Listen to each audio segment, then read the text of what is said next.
Hello दोस्तों, मैं doctor Sanju और स्वागत है आपका मेरे इस यूट्यूब चैनल में। दोस्तों, आज के हमारे इस वीडियो में मैं आपको बताने वाली हूँ कि जब हम प्रेगनेंसी के दौरान डॉक्टर के पास जाते हैं तो डॉक्टर हमारे अल्ट्रासाउंड करते हैं।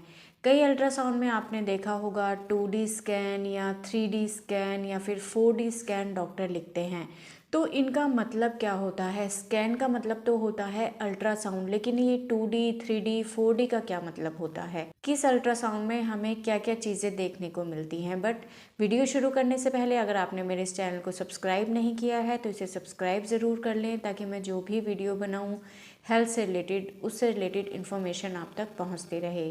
तो दोस्तों, प्रेगनेंसी के दौरान जब हम डॉक्टर के पास जाते हैं तो डॉक्टर हमारे अल्ट्रासाउंड लिखते हैं। कई बार इन अल्ट्रासाउंड में डॉक्टर लिखते हैं कि आपको 2D स्कैन कराना है या फिर आपको 3D स्कैन कराना है या इस टाइम पे आपको 4D स्कैन कराना होता है। तो इनका आखिर मतलब क्या होता है और क्या अंतर होता है इन अल्ट्रासाउंड्स के अंदर? तो देखिए, नॉर्मली जो अल्ट्रासाउंड कराया जाता है, जो कि आप पिक्चर देखते हैं, जो कि ब्लैक एंड वाइट कलर की इमेज जिसमें दिखाई देती है, वो 2D अल्ट्रासाउंड होता है। कॉमनली हर बार जब भी आप प्रेगनेंसी के लिए जाते हैं, डॉक्टर सबसे पहले यही अल्ट्रासाउंड करते हैं।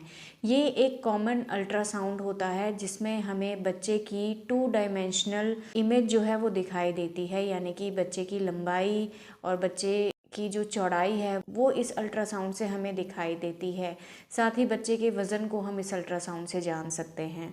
प्रेगनेंसी के शुरुआत के महीनों में यही अल्ट्रासाउंड किया जाता है और बाद में भी अगर आप अपने बच्चे का एक नॉर्मल अल्ट्रासाउंड कराने के लिए जाते हैं तो डॉक्टर ये 2D अल्ट्रासाउंड ही आपको करवाते हैं। जो 3D अल्ट्रासाउंड होते हैं वो 2D से थोड़ी सी एडवांस पिक्चर बच्चे की हमें देते हैं। इसमें बच्चे को 3 डायमेंशनल तरीक़ों से देखा जाता है, यानी कि बच्चे की लंबाई चौड़ाई के साथ साथ इसमें बच्चे की डेप्थ को भी देख सकते हैं, यानी कि बच्चे के अंदर के ऑर्गन्स को भी हम इजीली देख सकते हैं। ये जो अल्ट्रासाउंड होता है ये आपके 5th मंथ के दौरान कराया जाता है, क्योंकि इस दौरान बच्चा पूरी तरह से बन जाता है और बच्चे के जो अंदर के ऑर्गन्स हैं उनको डिटेल में जानने के लिए ये अल्ट्रासाउंड डॉक्टर आपका एडवाइस करते हैं। तो ये 2D अल्ट्रासाउंड का ही एक एडवांस फीचर होता है जिससे हम बच्चे को और अंदर तक बहुत उसकी डेप्थ तक, गहराई तक हम किसी भी बच्चे में अगर कोई प्रॉब्लम है तो उसको देख सकते हैं।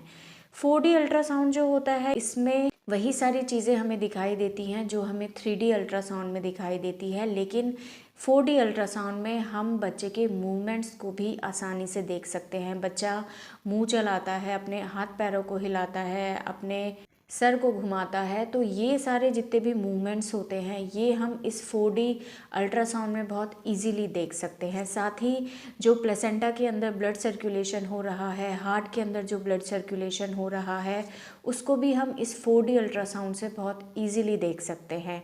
तो नॉर्मल रूटीन में जो 2D अल्ट्रासाउंड है वही कराया जाता है, लेकिन 2D अल्ट्रासाउंड में अगर हमें किसी तरह की कोई दिक्कत दिखाई देती है तो उसको और गहराई से जांचने के लिए हम 3D अल्ट्रासाउंड करते हैं।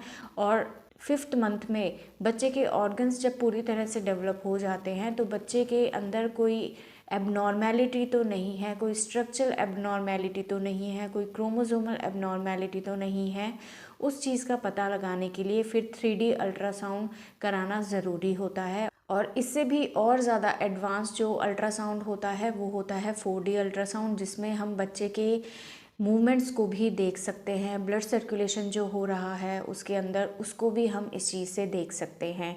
और ये जो अल्ट्रासाउंड होते हैं इसमें अलग अलग प्रोब का यूज़ किया जाता है। जो डॉक्टर आपके पेट के ऊपर एक मशीन जो घुमाते हैं उसे हम प्रोब बोलते हैं। तो 2D अल्ट्रासाउंड के लिए अलग प्रोब होता है, 3D के लिए अलग होता है और 4D के लिए अलग होता है। नॉर्मल रूटीन चेकअप में डॉक्टर आपको 2D अल्ट्रासाउंड ही कराते हैं, लेकिन सिर्फ किसी भी बीमारी को या बच्चे के अंदर किसी तरह के डिफेक्ट को देखने के लिए 3D 4D कराया जाता है। साथ ही कई बार पेरेंट्स ये डिमांड करते हैं कि हमें बच्चे की एक क्लियर इमेज चाहिए, एक कलरफुल फोटोग्राफ चाहिए, तो उसके लिए भी ये 3D 4D स्कैन कराया जाता है। 3D या 4D स्कैन में एनर्जी कंजप्शन बहुत ज़्यादा होता है, बहुत ज़्यादा टाइम लगता है इन अल्ट्रासाउंड्स को करने में। इसलिए इन अल्ट्रासाउंड को हम बार बार कराने की सलाह नहीं देते हैं। जब ज़रूरत होती है तो ही इन अल्ट्रासाउंड्स को कराया जाता है। तो अब आपको समझ आ गया होगा कि इन स्कैन्स के अंदर क्या डिफरेंस होता है। अगर इस वीडियो से रिलेटेड आपके किसी और तरह के कोई सवाल हैं जो आप हमसे जानना चाहते हैं तो आप हमें कमेंट कर सकते हैं, और हमारे आने वाली वीडियोस को देखने के लिए हमारे इस चैनल को सब्सक्राइब ज़रूर करें।